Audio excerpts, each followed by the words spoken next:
Hey, what's going on, guys? It's Jack, back again to talk about healing those difficult, tyrannical, or even grievous mythic bosses as discipline. The big safe build, the big condom of safety to wrap up your heals and make sure everyone is going to be able to survive. That's what I want to talk about today, given the overview from my experience just as we left that awesome tyrannical push week. Now we're also headed into a grievous week, which can be equally very difficult to heal on this one. So, bunch of highlights going to be coming at you from some of the most difficult bosses to heal and some of the most difficult circumstances. Let's start it off by talking about how you're building and how you're setting yourself up for success. For essences, I was running with the Memory of Lucid Dreams Major, with Conflict and Strife Minor, as well as Ever-Rising Tide Minor. So, first off, Memory of Lucid Dreams gives you a substantial amount of leech. The on-use effect will continue to give you more mana, which is okay, but really getting that heavy leech gives you an aura of self-sustainability that you otherwise would not have. So anytime you're on Galvast and you need to be soaking any of the pillars, it's a great time to pop it. Even prioritizing yourself because you know that you'll have that leech to take advantage of is very good. On a fight like Overseer Korgus, you're always taking damage because you're a range player, so it's very easy to find good times to use it. Having an extra mini cooldown that also gives you more mana back is very helpful. Ever-Rising Tide as well, especially when you have the rank 3 that you have the 20% chance to proc both effects, gives you a lot of mana back as well as that intellect buff. And Conflict and Strife, especially when you get rank 3 and you get the full 8 stacks, the versatility bonus is excellent for any kind of single target healing that you have to pump out, or even using things like Shadow Covenant, which we'll talk about a little bit later. So whenever you have to cast lots and lots of Shadow Mends, more versatility is great. It also gives you more damage reduction, which can also be great for surviving some of these very difficult, very challenging bosses. So that build is about as safe as you possibly can get. And with Azerite traits, I was running with 3 Death Throws, which is pretty much standard to run with an M+. But I am very keen, once I get all of the Azerite that I could ever want, to try some of the other generic effects. Things like Blightborn Infusion, Swirling Sands, Incite the Pack, some of those different effects that would be buffing just raw secondaries, as I think that would be a little bit more productive in terms of just being able to heal the content. It would definitely be a big loss in terms of your damage, but when you're bringing a disc into these high tyrannical keys or even into high level fortified grievous, there's a lot of healing required, and at that point you kind of just throw away any desires to do as much damage as you can because you just have to be able to heal this content. And that's kind of the big problem at the moment with disc, is that you do have to make big sacrifices in your overall damage in order to get enough throughput to heal the content.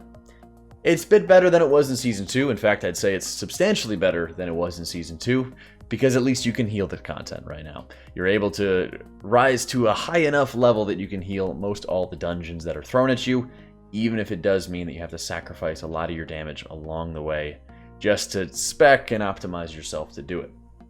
We're looking at Trinkets as well. I was running with Deferred Sentence, as that did have a lot of leech on it, and often I was running with the Alchemist Stone, but if I could swing it, I would run the Cyclotronic if I knew that I could get a little bit more damage out. Sometimes even running with the Void Stone, if you can get it from Crucible of Storms, gives you a very hefty absorb, so situational uses for that I think come into play quite a bit. But this is just overall building the safest type of M+ setup possible onto that one. We're looking at talents. I hinted on it a little bit before, but Shadow Covenant definitely comes into play.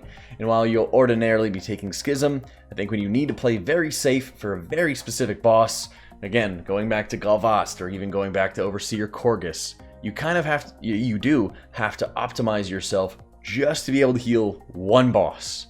And that is the most frustrating thing.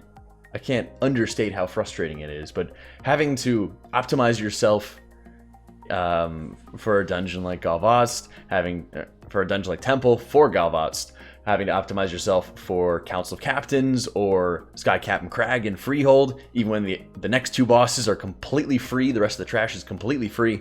It's very frustrating, but it's what you have to do to get the job done and get it done consistently, unless you have some amazing off healing, which is few and far between, let's be real. So running with Twist, running with Shadow Covenant is often very important. I've been taking Masochism on the 30 tier, especially for dungeons like Toll to Gore or like Temple of Sethralis, because that extra self-healing that you're getting, the 10% damage reduction that you're getting on demand, can be incredibly helpful, even if it does mean you have to consume a couple Lightfoot potions just to be able to stick with the pack on any kind of Shroud runs or anything like that. It's worth it. It's very annoying, but it is worth it to sacrifice your movement speed. I 100% understand where people are frustrated about sacrificing movement speed in order to gain defensive uses, but it's worth. I guarantee it onto that one. It helps you survive, and that's at that point what you really need to do. As usual, Purge the Wicked, Lenience, Shining Force, or Psychic Voice. I think Shining Force is a little bit better these days, but they're both pretty decent if you're getting full uses out of them. So, but in general, it's just making that switch from Schism, from Sins of the Many to Twist of Fate and Shadow Covenant respectively, giving you enough of an oomph to be able to survive. Unfortunately, we're not quite at the point, like we can do some damage, but we're not quite at the point where we can do enough damage while maintaining enough healing to keep everybody alive. And that's a big challenge in M+. It's a big struggle for sure, but it's not something that's quite as possible, quite as viable for us these days. Now we talk about your setup in terms of essence, trinkets, Azerite, all that other goodness, what you actually have to do healing-wise. I also try to optimize for having an Enduring Luminescence and a Depth of Shadows for any of these difficult dungeons, so the increased Atonement duration really starts coming into play. Whenever you're going into these, you need to make sure that you're starting your openers with as much damage as you can, because that's probably going to be the last time that you're really going to be able to do it. So on a fight with very constant damage like Galvatz, it's all about trying to stabilize people, but also knowing what you can get away with. If you're able to get an early proc out of Twist of Fate, then that's going to make it a lot easier to maintain and stabilize everybody for a longer period of time with Atonement healing, which is very cheap, before you have to go into Shadowman spam on everybody. Making sure that you kind of keep in mind when you can game Twist of Fate to your advantage, rather than keeping everybody and spamming everybody at 40-50%, knowing those moments where he can survive a little bit longer. He's not going to take any spike damage, and as a result, he drops very, very quickly to 35%. You proc your Twist of Fate off of him, and then you're going to be able to start topping everybody back off as a catalyst for that. Every single Shadow Covenant that I was casting, or I was attempting to cast, I was working on having Twist of Fate up every time to further boost it and further get value for my mana. Whenever you're having to spend lots of mana, it's through Shadowmen's and your Shadow Covenant, or even with Radiance going out. So you need to make sure that every time you're getting as much value as you possibly can. For Radiance, it means a lot of times trying to get Smites up, or trying to make sure you're getting just a little bit of blanket healing, keeping Purge the Wicked up as well. But it's also on making sure that Twist of Fate is getting utilized properly for the highest uptime without sacrificing people. In terms of using your cooldowns, on a fight with constant damage, you're looking at Rapture as being used as frequently as can.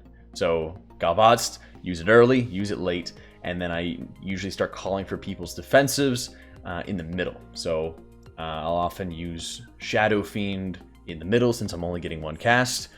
Same thing with Barrier. So I start spacing things out. I'll set up with Rapture early on, transition into Barrier or into Shadow Fiend usage, transition from there into people using their defensives, their personals. Then near the end of the fight, I'll have Rapture back once again. So looking at the most dangerous, most critical areas for people to use their defensives. Since I have Lucid Dreams, I got a 1.5-minute cooldown there that I'll be able to take advantage of, or 2-minute cooldown that I'll be able to take advantage of. So I say, all right, I got a lot of things at the beginning and at the very end. So I need to get the most spam in the middle. If I know that I have a 3-minute cooldown like Innervate, which I had sometimes and sometimes I didn't, then I'd look to kind of have that smack dab in the middle where I need to do the most spamming possible. When you have a lot of burst damage like Overseer Korgus does, or even the Kragmaw does with Tantrums, you need to start spacing out your Raptures for critical moments. When I know that I can get every other Tantrum with Kragmaw, then I start looking at the cooldowns and defensives of the group. If you have a lot of 1-minute defensives, for example, you can start saying, all right, well, everyone use their defensives on the first Tantrum, and then 2 and 4, you'll be able to Rapture. If you don't think that you're going to get 4 Tantrums, then you can have 1 and 3 Raptured, and then you can have Shadow Fiend in between to start stabilizing people to a bit better extent. If you need to drop pain suppression on yourself so that you can spam everybody else, take advantage of that. If you have to stand still, drop barrier in the middle of the group just before everybody splits. Drag the boss into the middle, drop barrier, first tick or two, reduces the damage for everybody, and then you just sit there spamming everybody else to keep them alive, taking advantage of that 25% damage reduction just for yourself. It's not going to be nearly as efficient as having everybody in it, but they need to be able to get the ticks soaked so that everybody's going to be able to survive. There's sacrifices that have to be made onto that one. Korgus in particular, it can also be about sacrifices too. You have a wealth of cooldowns to be able to deal with the doubles, and since the general expectation is that you'll be able to deal with any of the damage that's going to be incoming just by itself, because you're going to have the crossfires, you're going to have the targeted single target strike that can be soaked up by demon hunters. You have a lot of time to be able to get everybody topped off, but then when you have doubles is when you have to start cycling through cooldowns. So making sure that you're calling for players' immunities at very specific moments. That way you could just not heal that target at 20%, focus on yourself instead. Knowing that you can pop pain suppression onto yourself, drop barrier onto the group, rapture shields in advance. Those things can be very helpful. And getting used to the pattern of when it will be doubles, when it will not be doubles, and how the team starts working together is always very important. When in doubt, that's where you start using and cycling through your cooldowns at critical points. When you say, well, I have Rapture, and I know that I don't want to be spending as much mana early on, pop Rapture, start shielding everybody.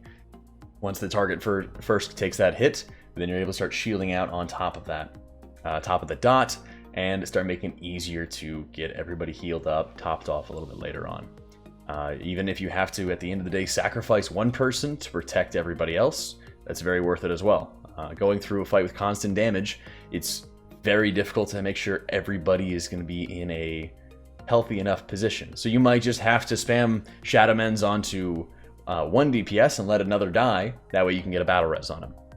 One thing to keep in mind if you have a Boomkin giving you Innervate is they're also going to res people at 100% HP. So when you know that, hey, I should probably keep the Boomkin alive, he gets a very quick battle res on the other person, guaranteed he's back up to 100% instead of the 60-70% from other battle reses, then it's going to be a lot safer as a result. Weighing those advantages, disadvantages of cooldowns, and making sure that you're working towards stabilizing everybody and working with your tank are critical points that are incredibly helpful for the dungeon. If you're interested in any elements of my UI, where I track everybody's defensives and other cooldowns, be sure to check out the link on my website in the description below. And if you have any questions on healing bosses, feel free to let me know as well. I also have my Advanced Disc Mythic Plus guide up on Wowhead, also linked in the description below, with full write-ups for all the challenging and difficult boss fights that you may be encountering onto that one. Otherwise, that is going to be it for my video. If you guys enjoyed it, be sure to drop a like and subscribe to the channel. Also, check out the Twitch channel if you want to be able to support the stream. It's always a great way to support more content. Thanks so much, guys. If you have any questions, feel free to let me know. This has been our overview for just playing safe, just getting through the dungeons. Next video in the future, we're going to start talking about how we can play even more aggressive and pumping out as much damage as possible. Thanks so much for tuning in, guys. Hope you all enjoyed it, and I'll catch you all next time.